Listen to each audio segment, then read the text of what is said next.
नमस्कार भाइयों, कैसे हैं आप लोग। स्मार्ट आईएएस यूट्यूब चैनल पर आपका स्वागत है। मैं हूं सुभाष। आज हम लोग उत्तर वैदिक काल पर अपना अगला सेशन करेंगे। एशियन हिस्ट्री की अगली कड़ी में उत्तर वैदिक काल को हम बेहतर तरीके से देखने का प्रयत्न करेंगे। इसका समय काल जो है उत्तर वैदिक काल का 1000 ईसा पूर्व से लेकर के 600 ईसा पूर्व तक माना जाता है। ठीक है, तो इंडस वैली सिविलाइजेशन था 2500 से 1500 ईसा पूर्व तक, और 1500 लेकर के 1000 ईसा पूर्व के बीच को हम ऋग्वैदिक पीरियड बोलते थे। और अब 1000 ईसा पूर्व से लेकर के 600 ईसा पूर्व के बीच के समय को हम बोलेंगे उत्तर वैदिक काल। ठीक है, उत्तर वैदिक काल के इस सेशन में हम लोग इसके सामाजिक स्थिति, आर्थिक स्थिति, राजनैतिक स्थिति, उसके बाद धार्मिक स्थिति, सभी पर चर्चा करेंगे। ठीक है, तो चलिए हम लोग शुरू करते हैं। इसमें क्षेत्रगत राज्यों का उदय होने लगा। ठीक है, कबीले आपस में मिलकर राज्यों का निर्माण करने लगे। ठीक है, जो छोटे छोटे कबीले थे उत्तर वैदिक काल में, ठीक है, सप्त सिंधु प्रदेशों में, अब वो जो है राज्य का निर्माण करने लगे थे। तकनीकी की दृष्टि से लौह युग की शुरुआत यहाँ पर होने लगी। मैंने बताया था आपको ऊपर ही कि उत्तर प्रदेश के अतिरंजी खेड़ा में 1000 वर्ष पूर्व, 1000 ईसा पूर्व के आसपास जो है लोहे के साक्ष्य मिले थे। अभी आगे इस पे आएगा। ठीक है, सर्वप्रथम लोहे को 800 ईसा पूर्व के आसपास गंगा यमुना के दोआब में अतरंजी खेड़ा के में पाया गया था। अब यहाँ पर 800 दिया गया है, लेकिन किसी किसी किताब में 1000 ईसा पूर्व के बीच माना जाता है। तो लगभग इसी के आसपास जो है लोहे का आविष्कार हो गया था। अब चूंकि जब लोहे का हल मिल गया, पहले उससे लकड़ी के हल से खेत की जुताई होती थी, अब लोहे के हल से खेत की जुताई होगी तो खेत बेहतर तरीके से बनेंगे, ज़्यादा पैमाने पर खेत की बुआई हो पाएगी, खेत अच्छे तरीके से उर्वर हो पाएगा, क्योंकि हल अंदर तक जाएगा। तो यही कारण था कि लोग चरवाहों के जीवन से उठ करके जो है कृषिगत जीवन जीने लगे थे। लोग जो बंजारे की तरह रहते थे, अब लोगों के जीवन में ठहराव आने लगा था और कबीले जो है वो राज्य का रूप लेने लगे थे। ठीक है, उत्तर वैदिक काल के वेद अथर्ववेद में लोहे के लिए श्याम अयस और कृष्ण अयस का प्रयोग किया गया है। तो उत्तर वैदिक काल में लोहे को श्याम अयस और कृष्ण अयस के नाम से जाना जाता है। इस काल में वर्ण व्यवस्था का उदय हुआ था। ठीक है, यहीं से वर्ण व्यवस्था का उदय माना जाता है। ऋग्वैदिक काल में वर्ण व्यवस्था का कहीं पर भी नाम नहीं था। अब मैं आगे यहाँ पर बताऊंगा कि जो पशु के देवता मैंने बताया था पूषण को, इसमें सूदों का देवता इसमें यहाँ पर बता दिया गया है। ठीक है, उत्तर वैदिक काल के राजनीतिक व्यवस्था क्या है, तो कबीलाई ढांचा टूट गया और पहली बार क्षेत्रीय राज्यों का उदय हुआ। जन का स्थान जनपद ने ले लिया। युद्ध गायों के लिए ना होकर क्षेत्र के लिए होने लगा। गायों का महत्व कम हुआ। सभा और समिति पर राजाओं और पुरोहितों एवं धनी लोगों का अधिकार हो गया। जो पहले एक डेमोक्रेसी थी उसमें कैपिटलिज्म जो है आकर के घुस गया। ठीक है, विदत को समाप्त कर दिया गया। जो पहले लूट का माल जो है स्त्री और पुरुषों में बढ़ता था, वो विदत को समाप्त कर दिया गया। स्त्रियों को सभा की सदस्यता से बहिष्कृत कर दिया गया, अर्थात स्त्रियां सभा में भाग नहीं ले सकती थी। राजा अत्यधिक ताकतवर हो गया एवं राष्ट्र शब्द की उत्पत्ति हुई। ठीक है, पहले जो राजा को कर दिया जाता था उसे बलि कहते थे।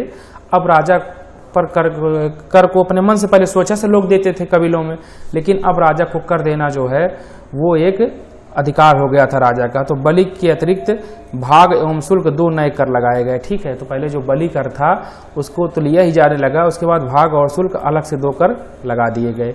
राजा की सहायता करने वाले उच्च अधिकारी को रत्निन कहते थे। वेरी इंपॉर्टेंट कॉन्सेप्ट है, इसको आप जानते रहिए। रत्निन किसे कहते हैं पूछ लेंगे आपकी उत्तर वैदिक काल में या वैदिक युग में रत्निन किसको कहते थे, तो राजा उत्तर वैदिक काल में आप बता देंगे। उत्तर वैदिक काल में राजा की जो सहायता करते थे रत्निन कहते थे। राजा कोई अस्थायी सेना यहाँ पर भी नहीं रखता था इस समय में भी। उत्तर वैदिक काल की सामाजिक व्यवस्था क्या थी, तो वर्ण व्यवस्था का आधार कर्म पर ना होकर अब जन्म पर हो गया। पहले जो है कर्म से लोग कुम्हार होते थे और या फिर ब्राह्मण का काम करते थे, छत्री का काम करते थे, तो उनको कर्म के आधार पर सारी चीज़ें दी जाती थी।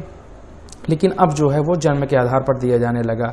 इस समय लोग अस्थायी जीवन जीने लगे।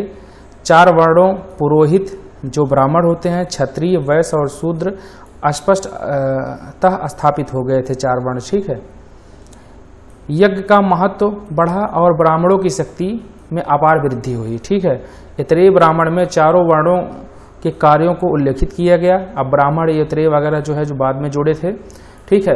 ऋग्वैदिक पीरियड में ऐसा कुछ नहीं था।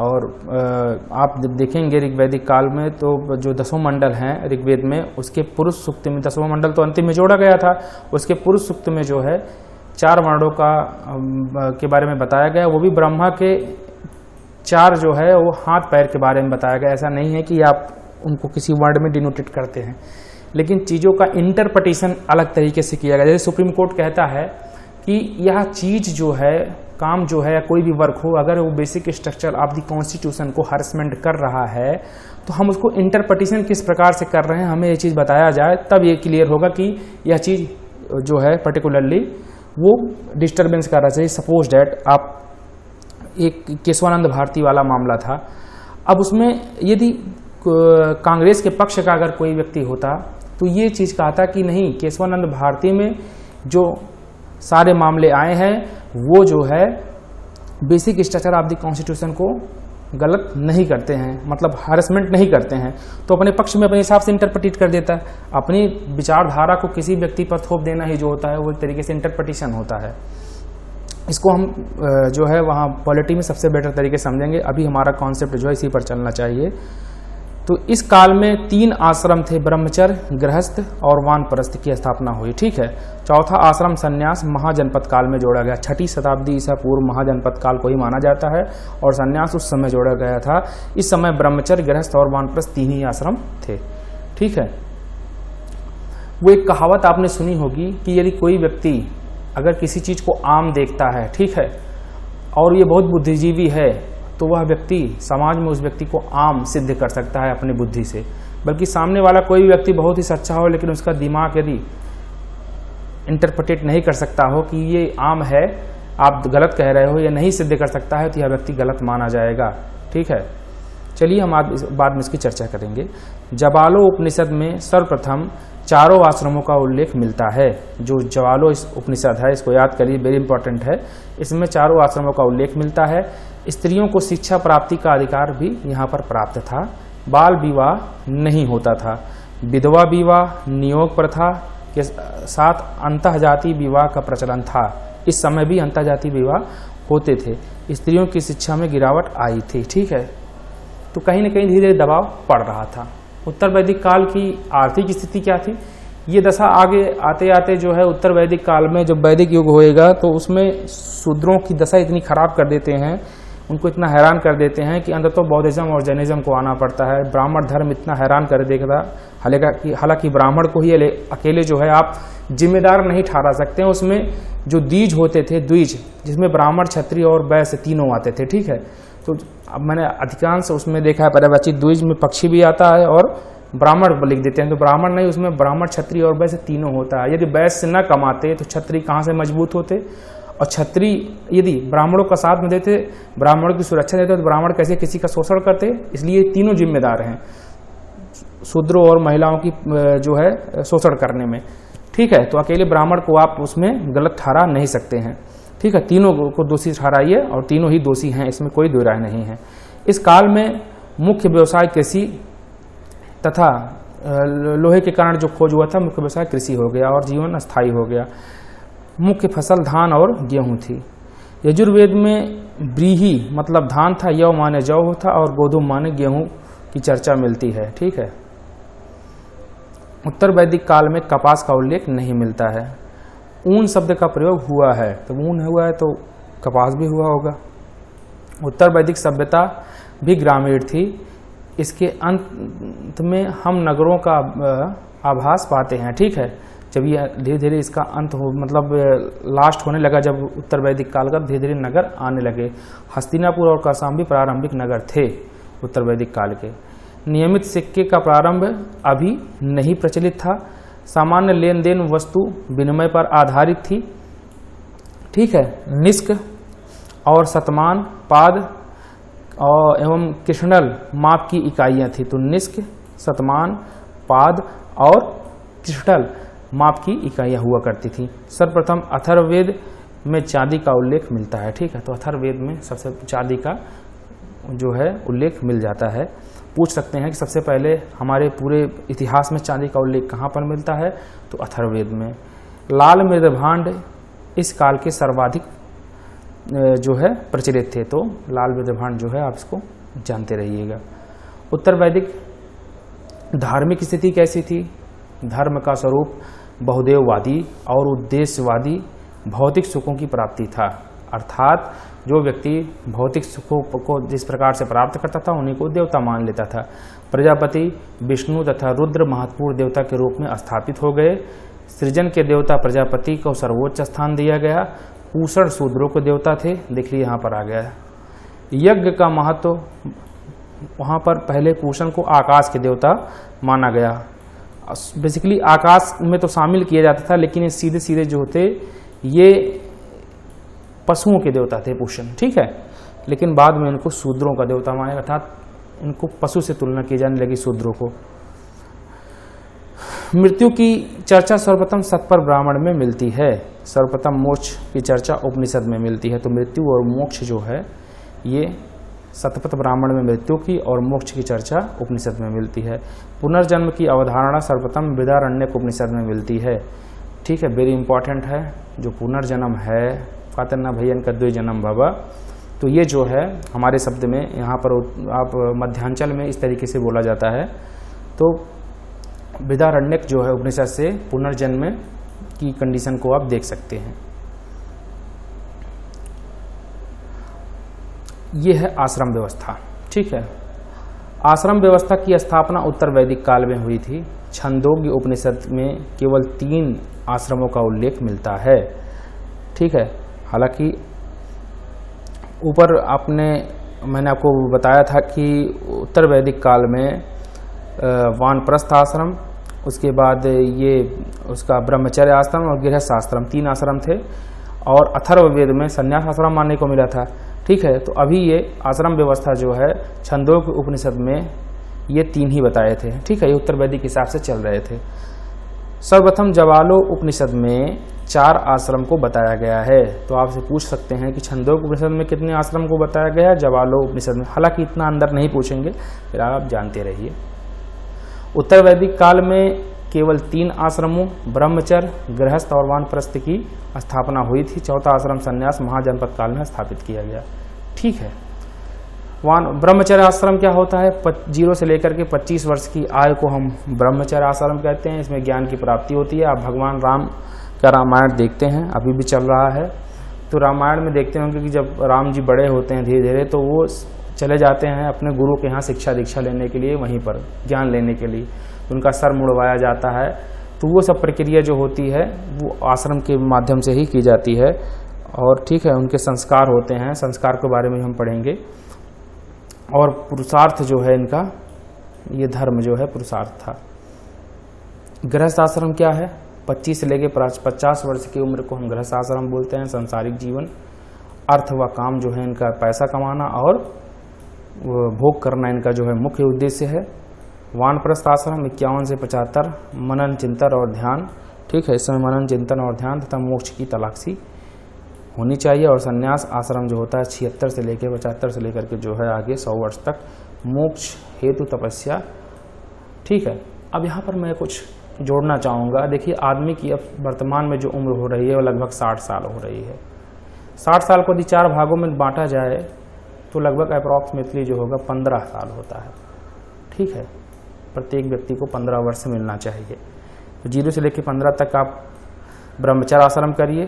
15 से लेकर के 25 तक जो है आप गृहस्थ आश्रम करिए। 25-30 तक, 30 के बाद आप धन अर्जन करना और मोक्ष के बारे में सोचना शुरू कर दीजिए। और 60-65 तक आप जो है ईश्वर में लीन हो जाएंगे। यही सच्चाई है। अब इसको आप ना माने या माने, ये आपकी विचारधारा है, लेकिन जो ग्राउंड लेवल पर चल रहा है वो यही है। गृहस्थ आश्रम को सभी आश्रमों में श्रेष्ठ माना जाता है, क्योंकि इस आश्रम में मनुष्य त्रिवर्ग पुरुषार्थों धर्म, अर्थ एवं काम को एक साथ उपयोग करता है। इसी आश्रम में त्रिऋण से निवृत्त होता है। ऋषि ऋण, पितृऋण और देव ऋण, ठीक है। ग्रंथों से ऋषि ऋण मिलता है, पुत्र प्राप्ति होती है और यज्ञ करना भी यहीं पर होता है। शूद्र मात्र गृहस्थ आश्रम को ही अपना सकते हैं, अन्य आश्रमों को नहीं। अब यहाँ पर देख लीजिए, इनके साथ फिर बेचारे का शोषण हुआ। ठीक है, तो वो भी पता नहीं कहाँ से प्रचलन आ गया था, लेकिन जो दिख रहा है, जो लिखा है शास्त्रों में, तो सही ही। वर्ण व्यवस्था किस प्रकार से थी? तो ऋग्वेद के 10वें मंडल में 4 वर्णों को उल्लेख मिलता है। ऋग्वैदिक काल में वर्णों का आधार कर्म तथा, परंतु उत्तर वैदिक काल में वर्ण जो है का आधार जो हुआ वो जन्मजात कर दिया गया। पुरोहित की उत्पत्ति ब्रह्मा के मुख से हुई है, कार्य धार्मिक अनुष्ठान। क्षत्रिय की उत्पत्ति ब्रह्मा के भुजा से हुई है, कार्य शासक करना या धर्म की रक्षा करना, धर्मो रक्षति रक्षिता। और वैश्य का कार्य उत्पत्ति अर्थात ब्रह्मा की जांघों से हुआ है, कार्य कृषि व्यापार वाणिज्य। मैंने आपको तीनों बताया कि यही तीनों जिम्मेदार थे इनका शोषण करने के लिए और स्त्रियों का शोषण करने के लिए। ठीक है, अकेले आप ब्राह्मणों को उल्टा सीधा मत बोला करिए, तीनों को बोलिए, क्योंकि तीनों थे। ब्राह्मणों को तो ऊपर तो सिर्फ अकेले ही उनको बेचारे को मिलता है प्रसाद, और लोगों को प्रसाद नहीं मिलता है। लेकिन किसी को अब कोसना गलत है। जो हुआ सो हुआ, हमें भुलाकर एक ऐसे समाज के निर्माण करना चाहिए जिसमें कि सबको, सभी को समता का अधिकार हो, सभी का विकास हो, सभी का उन्नयन हो और सभी मिलकर चाहें, तभी देश विकास करेगा। आपसी फूट हमारे देश और हमारे समाज के लिए खतरा है, ये हमें समझना चाहिए। शूद्र उत्पत्ति ब्रह्मा के पैरों से हुई है, कार्य सेवा करना। ठीक है, उत्तर वैदिक काल में शूद्रों को गैर आर्य माना जाता था। कर की अदायगी केवल वैश्य किया करते थे। विवाहों के प्रकार, ठीक है, कितने प्रकार के विवाह होते थे? तो जो है ब्रह्म विवाह, समान वर्णों में विवाह जो होता था उसे हम ब्रह्म विवाह कहते थे। कन्या को मूल्य देकर लाया जाता था। ठीक है, दैव विवाह, पुरोहित के साथ, पंडित जी के साथ अगर विवाह कर दिया जाए तो दैव विवाह कहा जाता था, दक्षिणा सहित। दक्षिणा भी मिलती थी इनको। आर्य विवाह, कन्या के पिता को वर एक जोड़ी बैल प्रदान किया जाता था, अर्थात ये भी जान लीजिए कि मतलब उल्टा दिया जाता था कन्या के पिता को। कन्या के पिता को वर एक जोड़ी ला करके बैल देता था।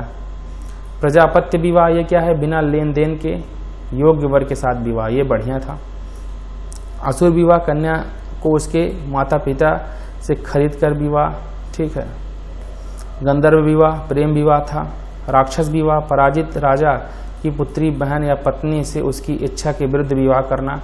पैशाच विवाह, सोती हुई स्त्री ऐसे की हालत में अथवा विश्वासघात द्वारा विवाह करना। ठीक है। नोट, ब्रह्म विवाह, दैव विवाह, आर्य विवाह व प्रजापत्य विवाह ब्राह्मणों के लिए मान्य थे, अर्थात इसमें भी ब्राह्मण जो है अपनी बजाड़ी मारे हुए थे, अर्थात यही, और बाकी लोगों के लिए नहीं था ये। असुर विवाह केवल वैश्य और शूद्रों के लिए था। ठीक है, तो वैश्य और शूद्र जो थे असुर विवाह करते थे। अब देखिए यहाँ पर वैश्यों को भी नहीं छोड़ा गया है। ठीक है। और गंधर्व विवाह केवल क्षत्रियों के लिए हुआ करता था, तो गंधर्व विवाह क्षत्रिय ही कर सकते थे। और वैश्य केवल असुर विवाह नहीं कर सकते थे, चाहे आप अच्छे अनुष्ठानों से करिए, लेकिन असुर विवाह ब्राह्मण नहीं करते थे। और शूद्र चाहे जिस अनुष्ठान से करें, उनको तो मौका ही नहीं दिया जाता था। ठीक है, तो शूद्र चाहे जिस विवाह से करें, लेकिन जो है उनके लिए असुर विवाह ही मतलब मेन था। उसके बाद भारतीय दर्शन है, तो भारतीय दर्शन हम कल देखेंगे। आज के लिए इतना ही। हम इसे निरंतर वीडियो लाते रहेंगे। आपसे निवेदन है कि मेरे चैनल को लाइक, शेयर और सब्सक्राइब करिए, जिससे कि मेरा भी उत्साह बढ़े। नहीं करेंगे तो भी ठीक है, आप समझिए, पढ़िए और आगे बढ़िए, यही मेरा उद्देश्य है। जय हिंद, जय भारत, नमस्कार।